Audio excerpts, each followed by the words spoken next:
ஒவ்வொரு 5 இயர்ஸுக்கும் நடக்கிற எலெக்ஷன் மாதிரி இதை நினைச்சிடாதீங்க. 50 வருஷத்துக்கு ஒரு வாட்டி நடக்க போற ஒரு எலெக்ஷன் மாதிரி இது.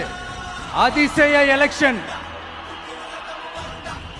ஒரு எலெக்ஷன்ல அவங்களோட எதிரிகளை தான் எதிர்ப்பாங்க, அப்படிதான் எதிர்ப்பாங்க, அதுதான் யதார்த்தமும் கூட.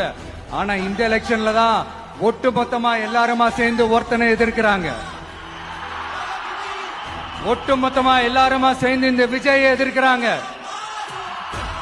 ஏன்னா இந்த விஜய் ஊழலை எதிர்க்கிறான், லஞ்சத்தை எதிர்க்கிறான், மக்களோட மக்களா நிக்கிறான். அந்த மக்கள் அவன் கூட நிக்கிறாங்க. அந்த காண்டு எப்படி அந்த காண்டு தான் ஒட்டு மொத்தமா எல்லாருமா சேர்ந்து ஒருத்தனை எதிர்க்க காரணம். நீங்க எப்படி வேணா எதிர்த்துக்காங்க, ஆனா போட்டி 2 பேருக்கு நடுவில் உள்ளதான். ஒண்ணு இன்னொன்னு